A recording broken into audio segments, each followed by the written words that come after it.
fait beau, un peu plus chaud et pour la première fois depuis longtemps, le Québec se lève avec une bonne nouvelle.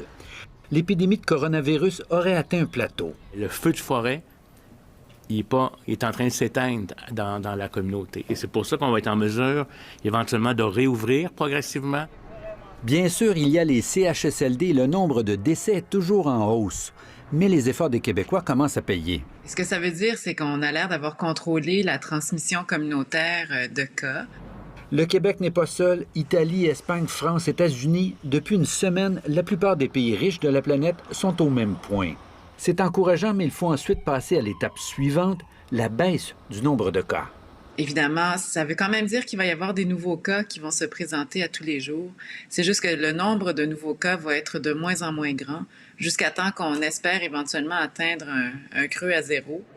Le plafonnement des cas permet de commencer à planifier la suite des choses, le déconfinement. Moi, ce que j'aimerais voir de la part de la santé publique puis du gouvernement, c'est un plan avec des critères. Les Américains, rappelle la spécialiste, ont déjà annoncé qu'ils vont attendre 14 jours consécutifs de décroissance des cas avant d'amorcer un déconfinement. Autre condition, avoir en main un très grand nombre de tests pour suivre de très près l'évolution de l'épidémie.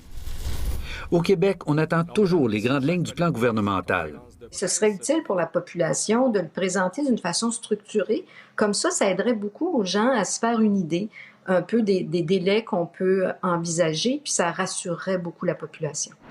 Avoir atteint ce fameux plateau est une étape importante, disent les spécialistes. C'est le signal qu'on peut enfin laisser entrer un peu d'air dans nos maisons étouffantes.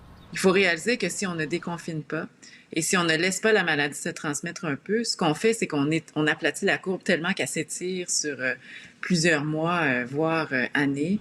Ici Normand Grondin, Radio-Canada, Montréal.